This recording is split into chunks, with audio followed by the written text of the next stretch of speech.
It leads and empowers. It has guts. It's the kind of care that sparks the most precious thing of all, hope.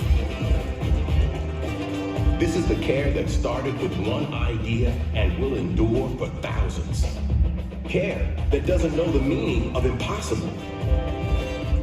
This care will not only drive us to build a healthier future, but to create a world where healthcare has no limits. Ladies and gentlemen, Andy DeLeo.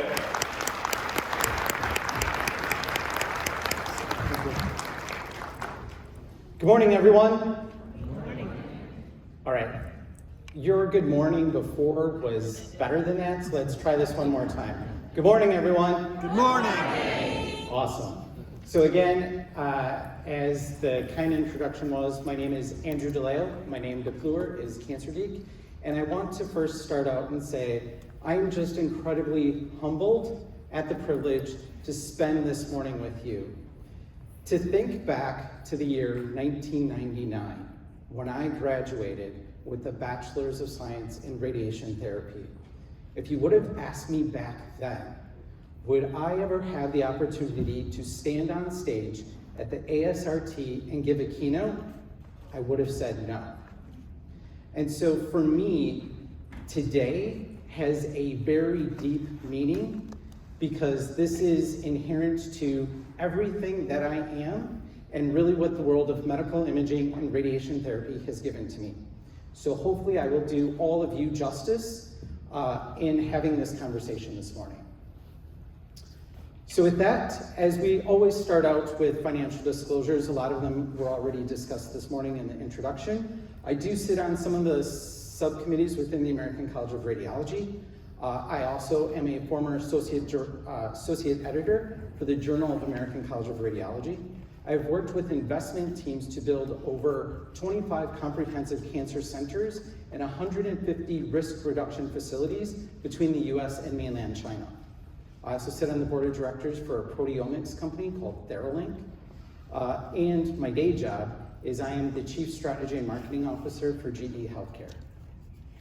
So, as you may have read and been wondering, who is this Andy DeLeo? Who is Cancer Geek? Maybe you went out to social media and you started to look at things. And the reality is there's a lot of perceptions. Just like there's perceptions about being either in medical imaging or radiation therapy. So I want to dispel some of them and just make it very clear. I'm not a physician, I don't have a master's of business administration, I'm not an investor, and I'm not a cancer survivor. However, there are some very significant things that I am. I am a clinician. I was a registered radiation therapist. I have since left the clinic a very long time ago, and it's probably better that I don't go back. I was also a medical dosimetrist, and I have a training in physics. I then moved into administration, where I was a manager, a director, executive director, and vice president over several oncology cancer centers and service lines in the US. I'm a natural designer because I like to think about what's important to patients and clinicians, and how we take technology and process and then enable the human factor around that to create wonderful experiences for the people in our communities and the patients that they may become in time. And because of that, I'm a natural marketer. Because what do marketers do? We tell stories. We tell stories to one another because that's how we connect. But the most important thing on here is I'm a ruckus maker. I'm sure when you heard someone from GE Healthcare was going to talk to you, you did not expect them to show up in blue jeans, red tennis shoes, and a red jacket. The reality is that this has been something that's defined my entire career. To be the first, to find the why, and to challenge the status quo. And so I think it's important, especially at an annual meeting like this, for all of us just to take a pause and think about our whys. Why do we do the work that we do? If you haven't heard the Golden Circle, which is the most famous TED Talk of all time by Simon Sinek, I would please encourage you to go out to YouTube at some point over the course of the next couple of days and listen to it. The genius of what Simon Sinek did is he wanted to understand what was the difference between good companies and great companies and their leaders. And what he realized is every company and organization talks about what they do. It's the product or service that they offer. But if you dig a little bit deeper, very few organizations can actually talk about how they do the work that they do. And the how is what we like to call in marketing as the differential value prop. It's the benefits, it's the features, it's that value that you want to talk about and highlight to get people to sort of buy whatever it is that you're offering. But when you look at the amazing companies that we all aspire, that we always hear about, whether it's Apple, or it's leaders like Martin Luther King, Oprah Winfrey, or even Steve Jobs, what separates them is their why. And oftentimes people like to say, well, the why of why we're in business is to make money, it's to generate a profit. And the reality is that's just a result. The why is the sole purpose, reason, and belief of why your organization exists. And so I would encourage all of you over the course of the next couple of days to remind yourselves why you're in medical imaging or radiation therapy. And so for me, I'm going to share a little bit more about why I do the work that I do. And it comes down to these two people as sort of the root cause. On the left-hand side, you can see my father. My father was born in San Antonio, Texas. And at the age of 2, his family uprooted and they moved to Wisconsin. Until the age of 6, before he went to 1st grade, the only language that he spoke was Spanish.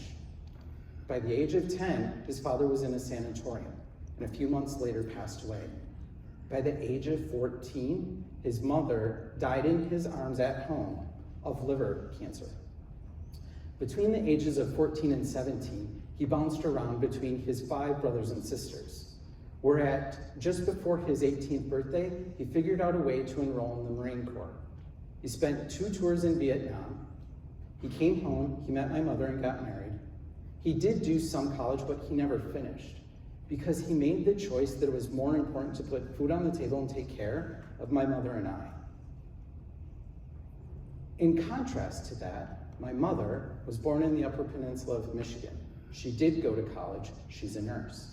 She spent many of her years on the floor caring for patients until she got the opportunity to move into directorship as a director of nursing and then into administration for elder care geriatrics and moving into the nursing home.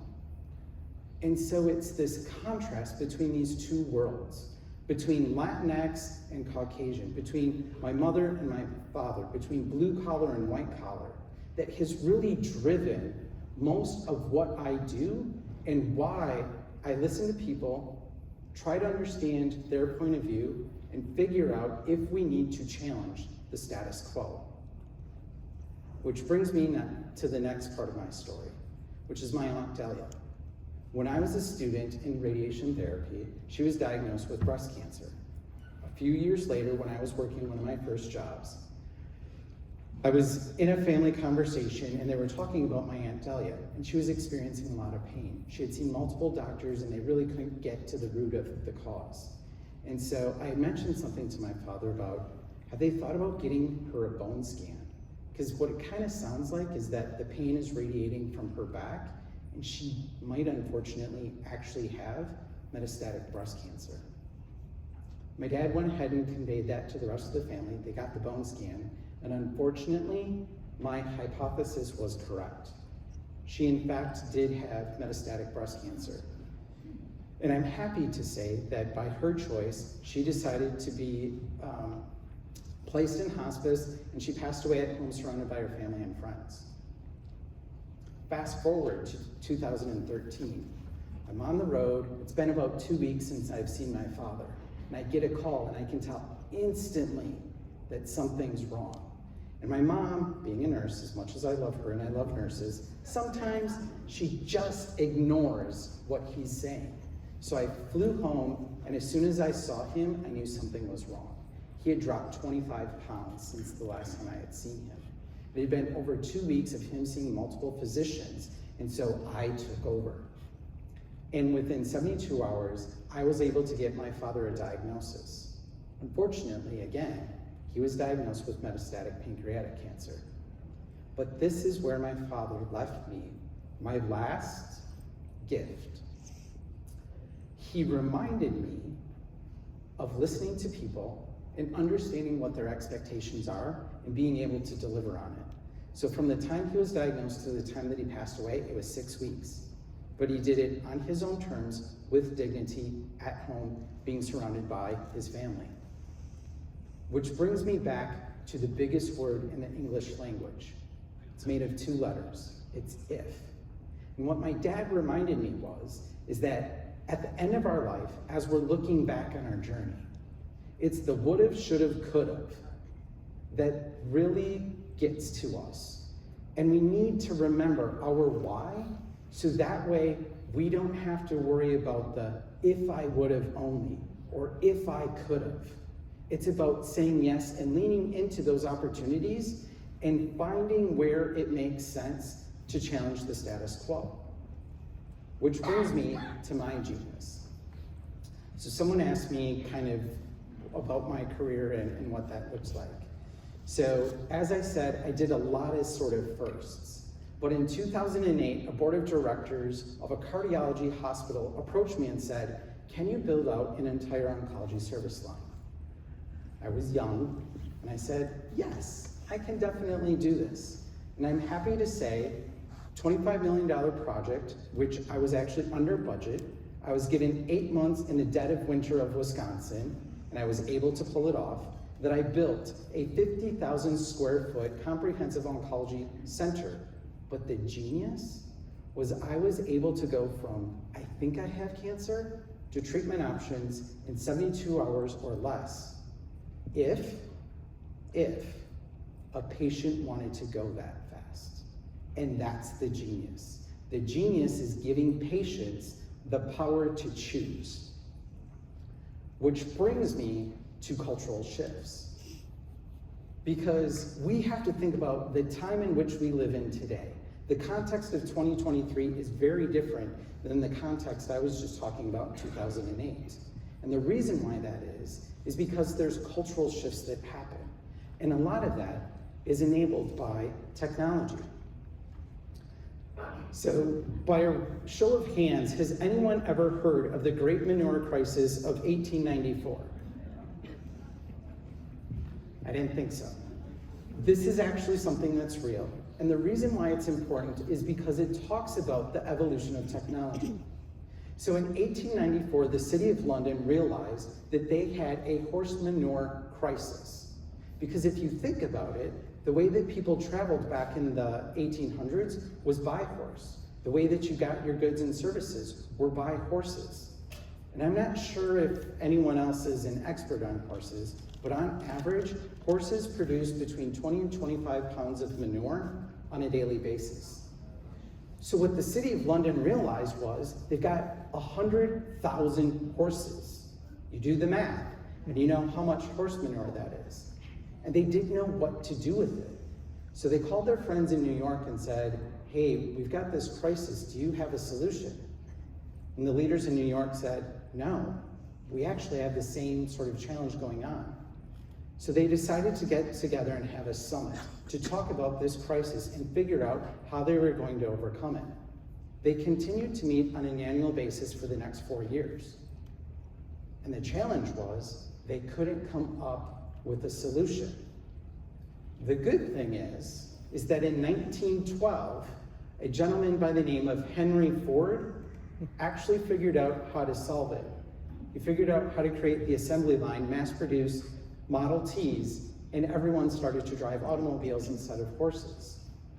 And so it's the shift that technology helps, but it's enabled by the human aspect of it. Because it was Henry Ford that thought about how do we take the technology, put it in a special way so that we can create the assembly line. So there's some other underlying fundamental technological things that I just want everyone to be aware of, because it's going to sort of dictate where we go for the rest of the morning. The first is Metcalfe's law. So Metcalfe's law states that the power of any network is proportional to the square of the number of trusted nodes within that network. Now this is from a computer perspective. But just pause for a second and think about yourselves and your daily lives. Maybe it's your family. Maybe it's a group on Facebook. Maybe it's a conversation that you have on Twitter. Maybe it's people on Snapchat. Whatever those social networks are, you have those communities in which you trust. You are a trusted node, and the people around you within that community are trusted as well. And there's real value to that, and there's a human value to it. The next one is Moore's Law. And Moore's Law simply states that the processing power of computers is going to double every 18 to 24 months.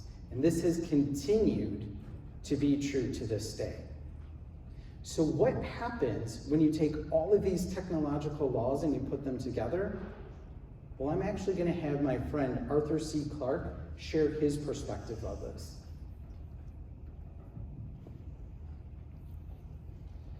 But what about the city of the day after tomorrow, say the year 2000? I think it will be completely different. In fact, it may not even exist at all. Oh, I'm not thinking of the atom bomb and the next Stone Age. I'm thinking of the incredible breakthrough which has been made possible by developments in communications, particularly the transistor and, above all, the communications satellite. These things will make possible a world in which we can be in instant contact with each other, wherever we may be, where we can contact our friends anywhere on Earth, even if we don't know their actual physical location. It will be possible in that age, perhaps only 50 years from now, for a man to conduct his business from Tahiti or Bali just as well as he could from London. In fact, if it proves worthwhile, almost any executive skill, any administrative skill, even any physical skill, could be made independent of distance. I am perfectly serious when I suggest that one day we may have brain surgeons in Edinburgh operating on patients in New Zealand.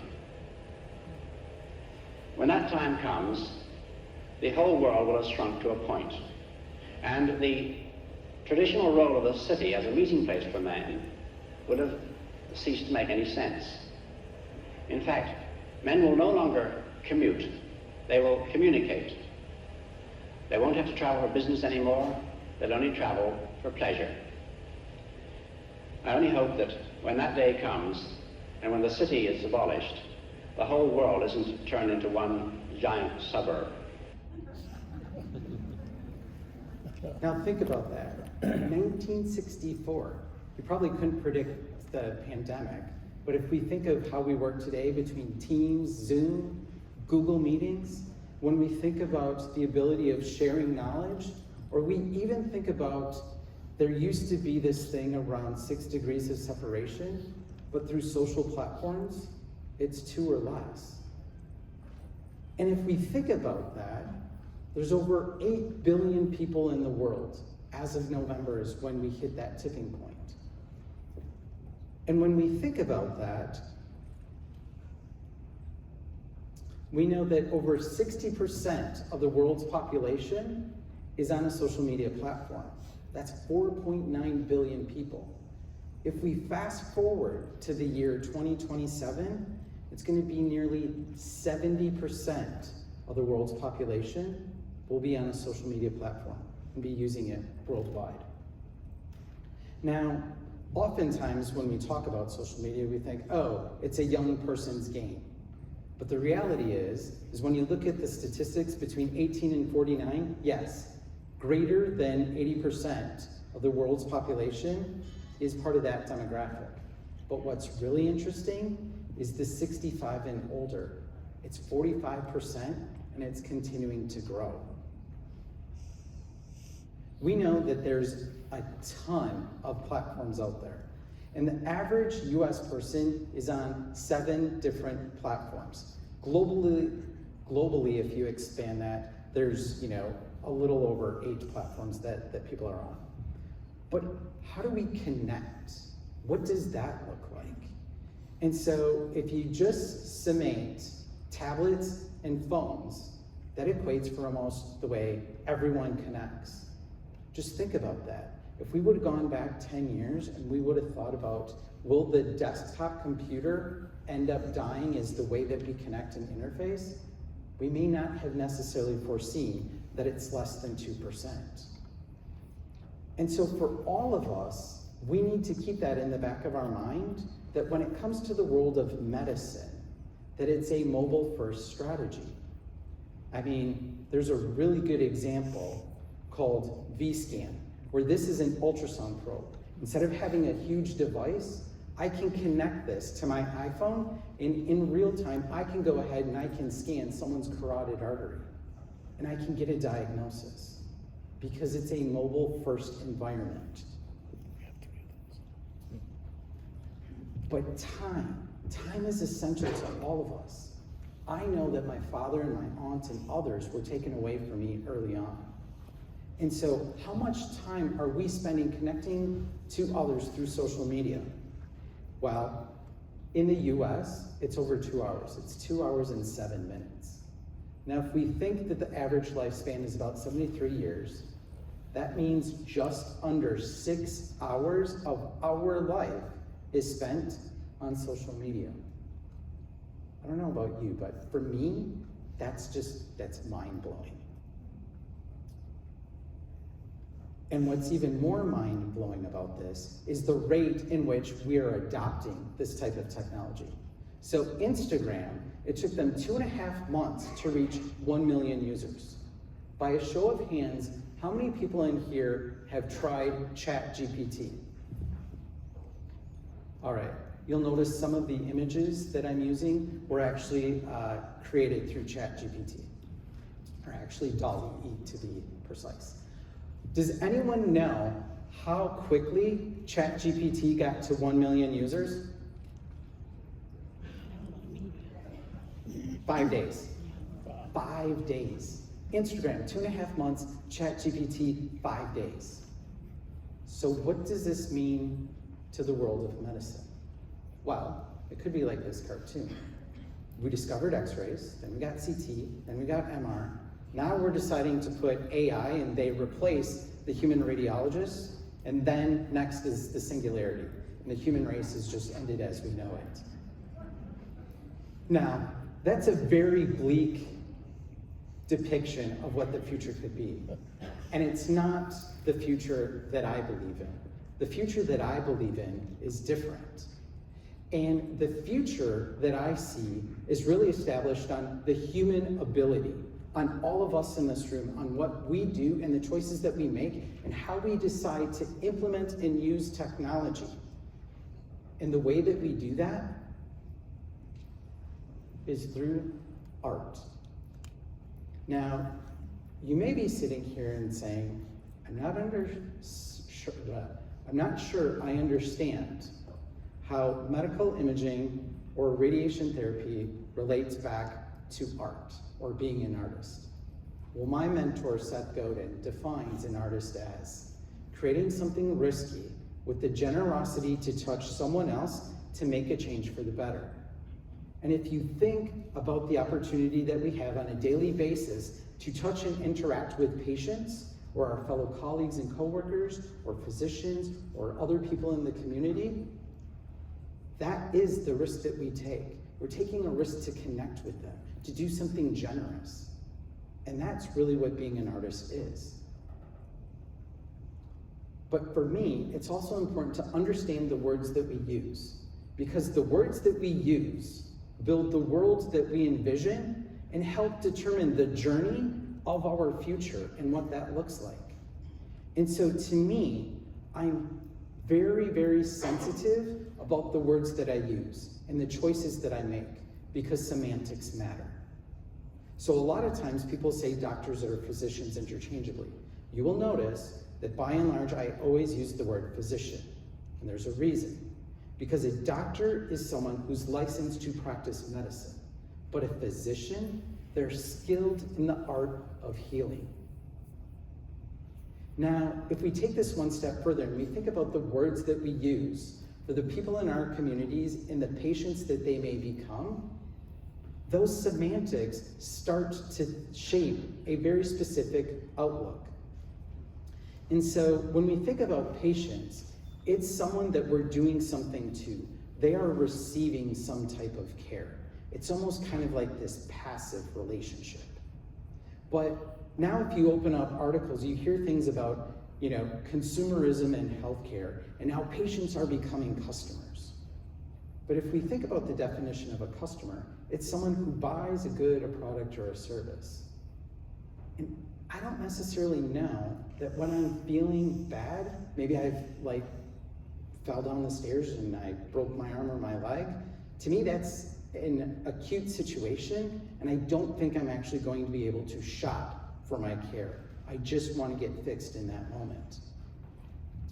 But when we think of social media, the word that they use for their customers is user.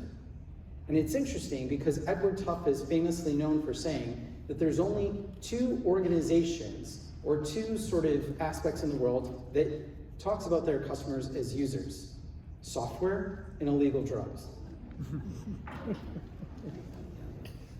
And for me, because I happen to be someone that likes sports, I've also kind of played around with this player-coach mentality. What does this look like? Yes, maybe medicine is not a game that we're playing, but life is a finite game. It's not infinite. There are rules to it. We're all going to die, we know that. And so maybe it's about learning that skill as we're going through it. And maybe all of us in this room, whether we're a medical imager, whether we're a radiation therapist, whether we're in administration, maybe our role and our duty on a daily basis is to be a coach, to help provide direction and instruction and training. So I want everyone to remember that shift does happen. And it's happened in the world of medicine. Because again, you'll notice I've been using the word medicine, not healthcare. And there's a reason for that. Because medicine, as defined by the symbol of the rod of Asclepius, is about two people. It's about healing. It's about give and take. It starts with looking at someone directly in the eyes, listening to what's going on, not only what they're verbalizing, but within their body, and then making a decision based on expectations between the two. Versus healthcare, which got kind of mixed up and confused because they used the wrong symbol, the caduceus, which is all about merchants. If you actually look up the meaning of the symbolism of the caduceus. And so this is why I think it's really important for us to think about the words that we use, because they build a world. And is it the world that we want? Because it's going to determine our journey for the future. So I'm going to pick on my friends up here at the front table. So who do you think is the biggest influencer inside of the world of healthcare?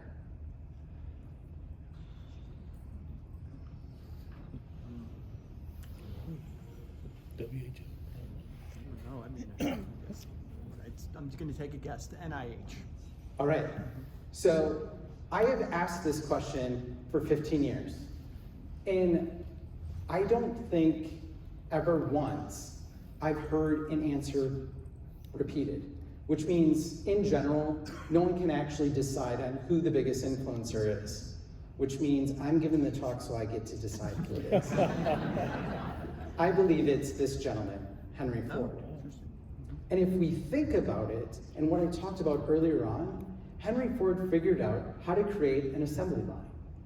And if we think about an assembly line, really what it is taking a bunch of technology and putting it in the right process, or putting it in the right manner, and then putting a process to it. So that way we can mass produce things. In Henry Ford's time, it was about the Model T, it was about an automobile. You could get whatever color you wanted as long as it was black. And then it was about quality. How do we make sure that everything that's coming out of the factory, that's coming out of the plant, how does it look the same? How do we make sure that it's got the same reliability? So then it became about process of improvement. Because we've got interchangeable parts, We now have a process that's standard. The only thing left that we need is interchangeable people. And if I take that and I now apply it to the world of medicine, what I get is the medical industrial complex that we call the business of healthcare. And listen, I'm probably one of the most guilty people in this room. I've built 25 oncology facilities. I've built over 150 risk reduction facilities. I'm really good at understanding how do I take people, process, and technology and arrange them in such a way that it delivers something that is very unique for patients. But it's because I do it from a patient perspective that it's different. Because what happened was I started to think about the words that I used on a daily basis before I joined the industry. And I would always hear in all of the meetings things like productivity, throughput, days cash on hand, HCAP, CG cap scores. The question is what does that have to do with caring for the patient in front of you?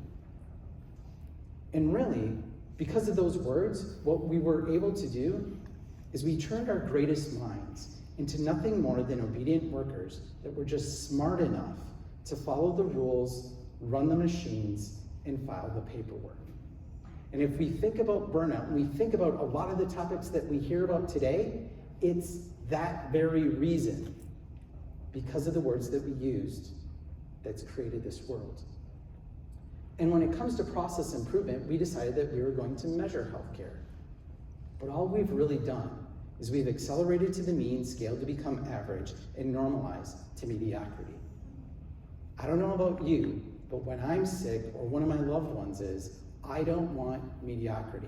I want the best. I want to be cared for based on me or who they are. And the way that we got here was through broken promises.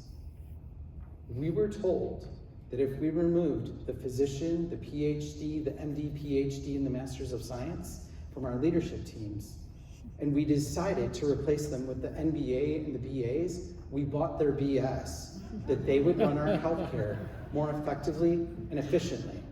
And yes, I do have a BS. But if we were to ask today's modern day CEO of the hospital, the Henry Fords, what do they want? They want a bigger, better, faster, cheaper physician or medical imager or radiation therapist, because it's about this throughput mentality. And so I encourage all of you to think about the words that you're using on a daily basis and the world that you want to create, because the future is ours. And it's the words that we use to create that world that's going to determine that journey. So I'm going to pan ahead. There's going to be some instructions. I'm going to want you to read it and follow those instructions.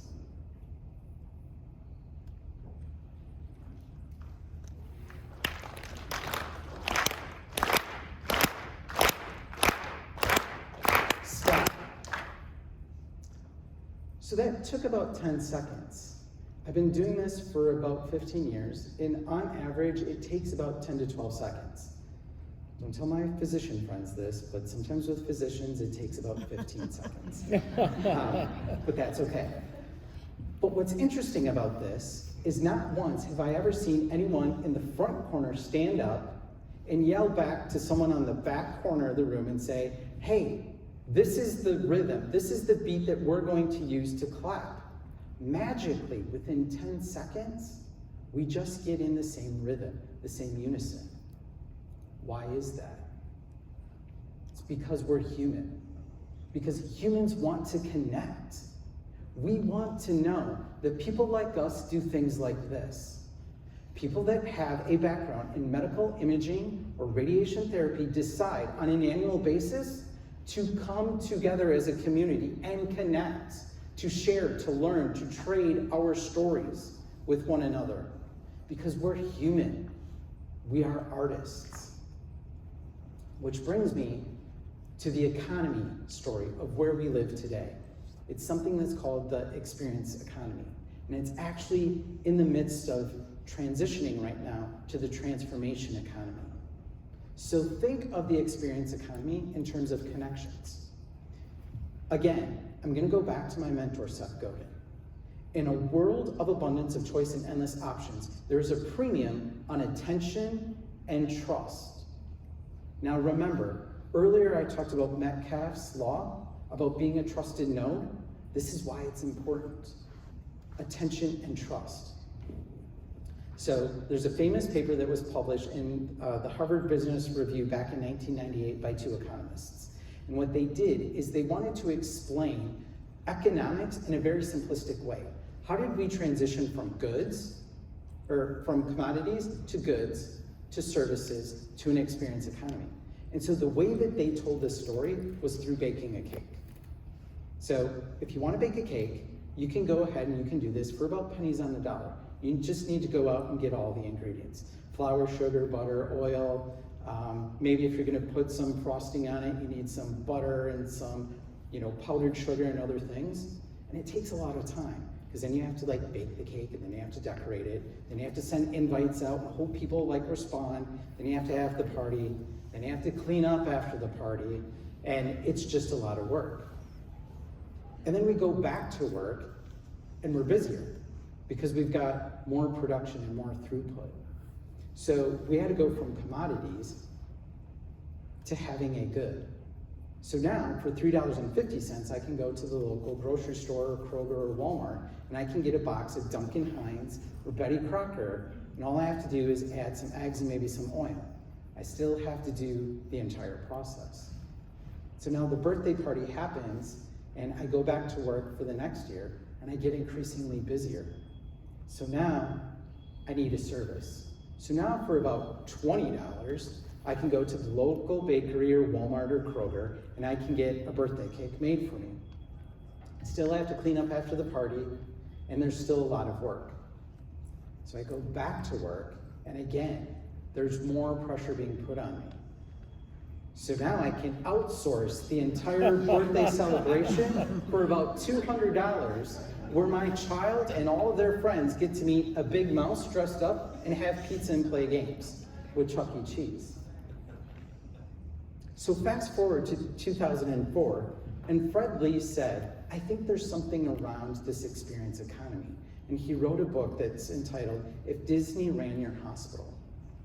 And what's interesting about this is what Fred sort of observed was that if you look at most of the rooms, they're very sterile in nature. But more importantly, was the words that were being used. Hey, Mrs. Smith, I need to do a needle stick. It's just gonna be a small little poke. I'm just gonna take some blood. We're gonna put it in some vials. I don't know about you, but I think to many people that don't have the background and the training that we do, that's kind of off-putting. We're not really sure. It sounds negative. It sounds like it's going to hurt. And so through his book and his talks, what he wanted people to start to understand is how can we change the experience for patients? And that's when we started to see things like natural light and different colors and carpets and water fixtures, because we were trying to enhance that experience. But by and large, even in 2023, if I go into any type of clinic, I'm still hearing the negative words, which is why I think it's important for all of us to make the choice when we can to challenge the status quo and choose different words to enhance the experience for the people in our communities and the patients they may become, and give them a better journey. Because really what we are in the business we're in the business of being human. And so if we think about this and we sort of take that same structure of what those two economists did and we apply it to the world of medical imaging. The commodities, the medical imaging equipment. The goods that it produces are the images. The service is a radiology report. The experience happens in the department, whether it's in the radiology department, nuclear medicine, MI, interventional, radiation therapy. But if you're human and you actually take the 90 seconds that you have to introduce yourself, ask a patient, how's your day going? What's going on? Do you have any big events coming up? And trying to connect and understand with them, that's the experience. It's a transformation that you can have on someone else's life. So the business of being human is really no different to Maslow's hierarchy of needs. It's almost a perfect one-to-one relationship, but it's that self-actualization, it's the transformation that other people have that's dependent on each and every single one of you in this room. So the business of being human is no different than the business of being a radiologist, a rad technologist, or medical imager, or even a radiation therapist. So now I'm going to go back and I'm going to just remind everyone that Seth Godin says in the connection economy, there's a premium on attention and trust. Which brings us to what is the value to those people in our communities and the patients that they may become in time. So we know in the medical industrial complex, this thing that we call healthcare, that value has been defined as quality and service over costs. Or someone very smart like Michael Porter actually said, hey, let's recreate this equation and make it specific to healthcare. So now value is really about the outcomes you deliver over the costs. But in the connection economy, it's different because the people in our communities and the patients that they may become, they determine what the value is. And the value is based on trust. Do they trust me? Do they trust you? Are you part of the trusted node in their network? And so the way that we earn trust is through an equation that I simplified to the 4 T's. The first part is you have to have a transparent conversation. You have to be open, honest, and transparent with patients. And they need to do the same with you. The second is you need to help manage their transitions of going from, this is my normal daily life, to now something happened. I'm now meeting with you and having a conversation, and I want you to help me get back to as close to my normal daily life and activities as possible. But it's done on the time and expectations of the patient. Not myself, not a physician, not anyone else on the medical team. It's based on the patient. Remember, I figured out how to go from, I think I have cancer, to treatment options in 3 days or less. But it's only if a patient wants to go that fast. We need to give patients that choice. And so we need to remind ourselves that history doesn't repeat itself, but it does often rhyme. So what is the world that we want to build and have? Is it medicine or is it the world of healthcare? So let's think about this through the patient lens. So you can open up Google News, maybe it's a newspaper, maybe it's on your iPad, maybe it's something else. But on a daily basis, we are inundated with tons of different headlines. All of the headlines that you see are actually pulled from a recent study that was published by GE Healthcare called Reimagining Better Health. I would encourage you to go out and read it because there's some very interesting things around burnout, around AI, around sharing of medical knowledge and data. But the great thing about this is that it's 7,500 different global voices, 2,000 clinicians, so medical imagers, nurses, physicians, and it's 5,500 patients globally to really sort of understand from their perspective what's top of mind, what's important. Because we need to realize that if you're a patient, if it's someone in your community and they've got a question or they want to know what the next thing is to do, this is how it begins. They're either going to Google or they're going to ChatGPT and they're asking the question.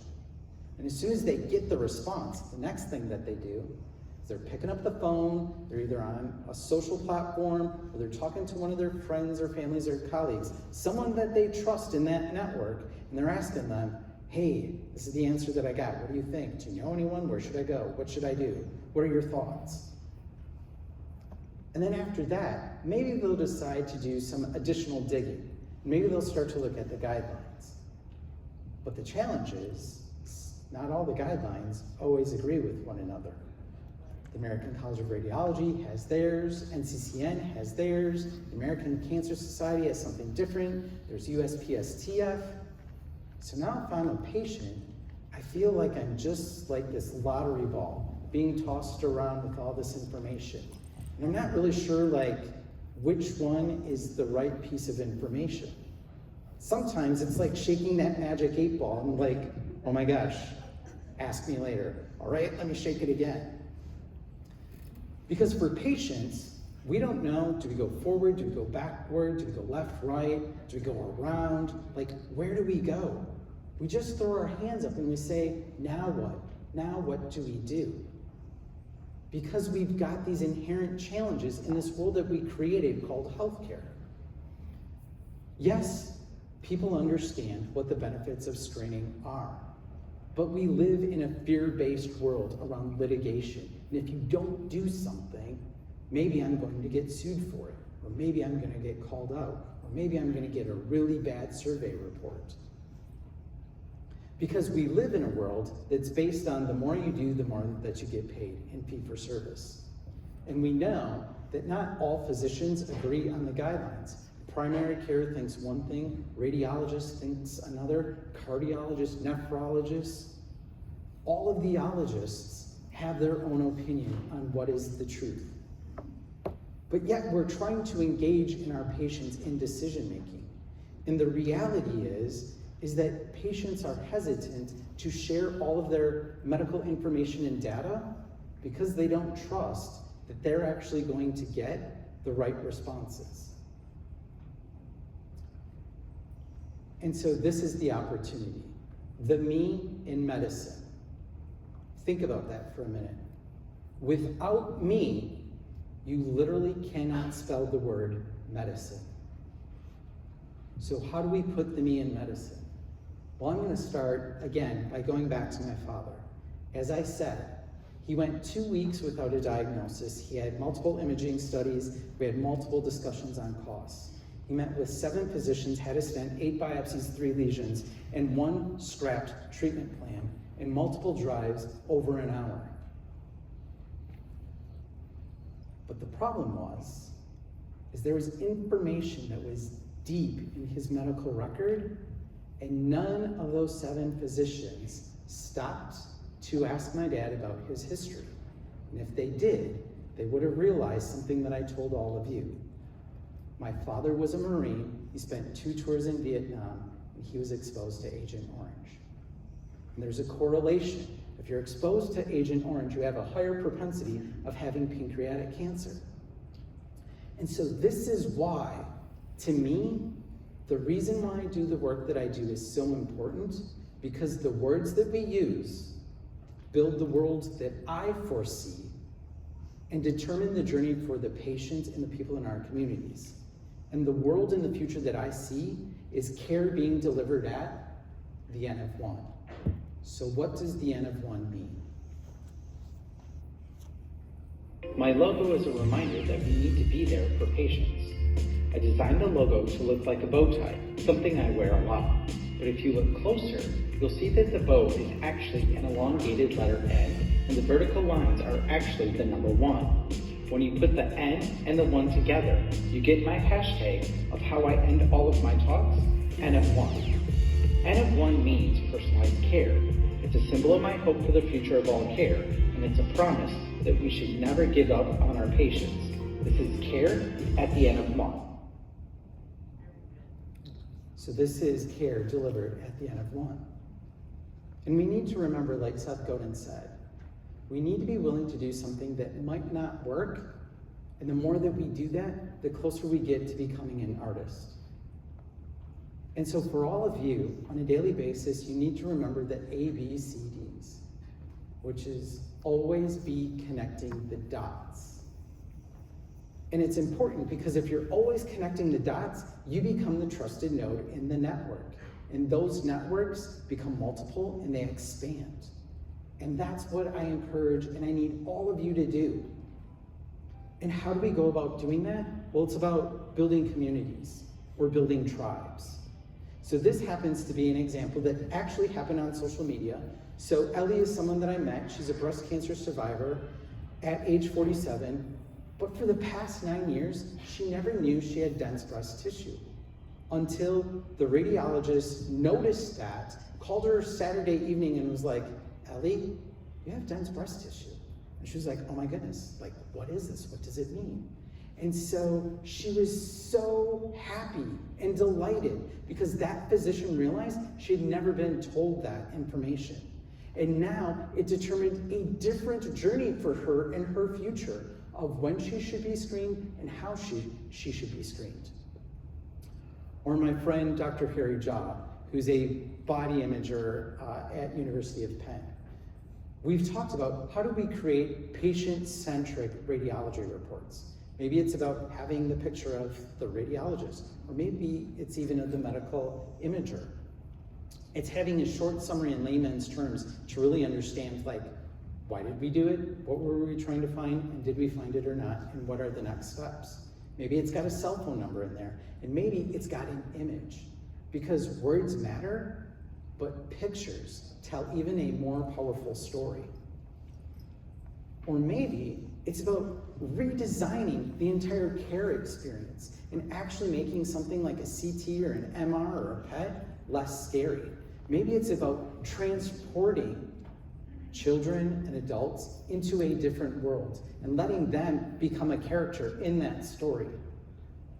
So for me, building this tribe is all about my speaking opportunities, it's about the writing that I do, it's about my logo, it's about wearing a bow tie, it's about the reason why I'm always wearing red and the significance of that, and it's also about my hashtags. I believe that we can deliver care at the N of 1. We don't have to wait for the future. We can do that in an analog world by just being human and connecting with others. It's also about reminding all of us that we are the me in medicine. You can't physically spell the word medicine without me first. And it's about another hashtag, 36.2M, which stands for 36.2 million seconds.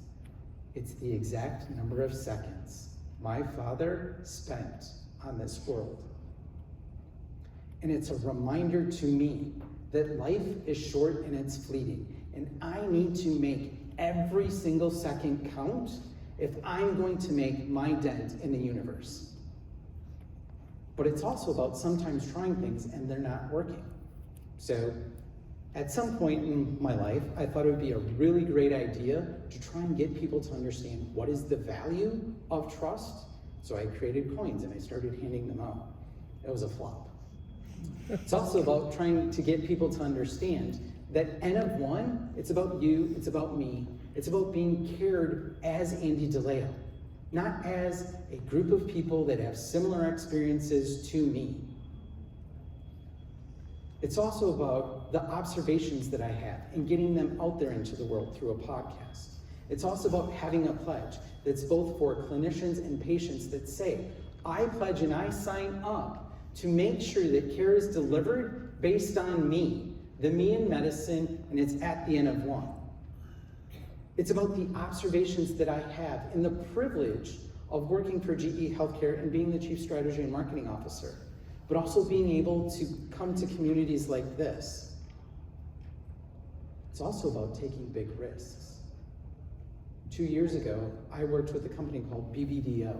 So BBDO is an ad agency that is very, very famous for the Think Different campaign of Apple.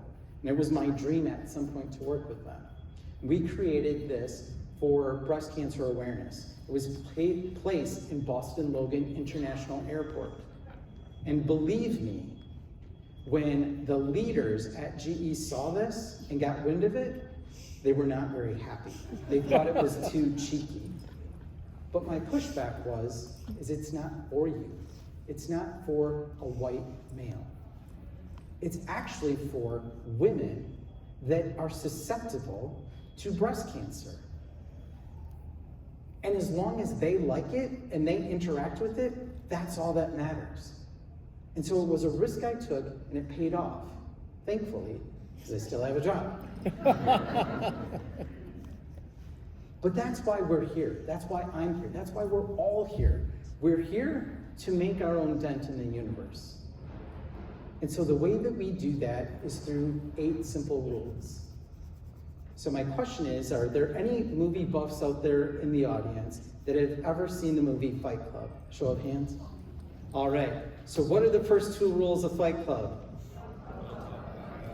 Exactly. So let's apply this to the world of medicine. The first rule of medicine is medicine begins with the patient, which means the second rule is medicine ends with the patient. They're the me in medicine. Which leads us to the third rule. Medicine includes a physician and a team focused on the patient. Oh, it's a timer. I'm almost done.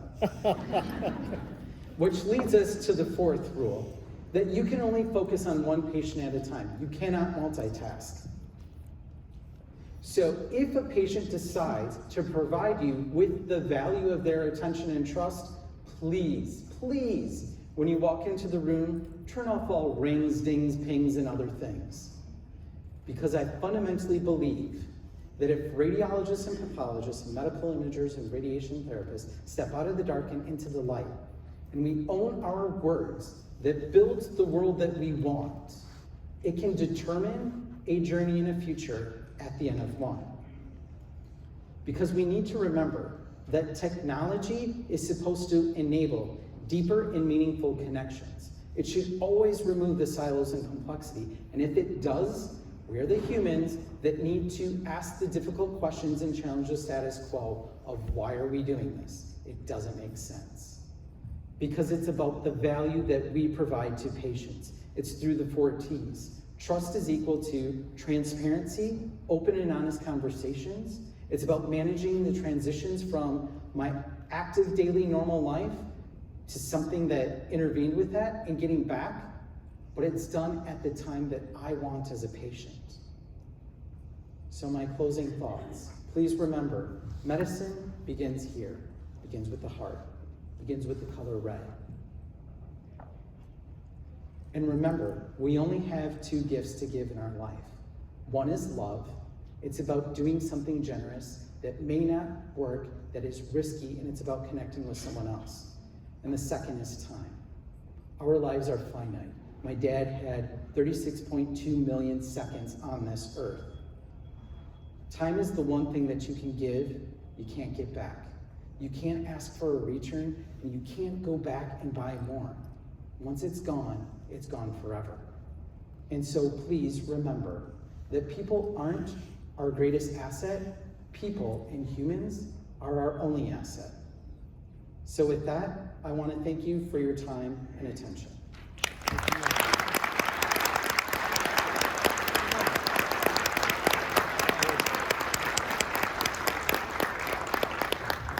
And I know I went over, so I don't know if we want to ask for Q&A, but. No, that's good. So if anyone has any questions, feel free to ask. Or if not, I will be around afterwards, and feel free to just come up and ask me as well. So, thank you.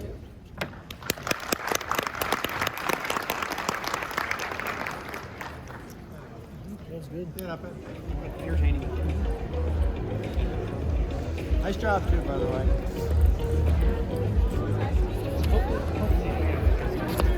Yeah, nice job. Well done, ma'am. Well done. Nice job.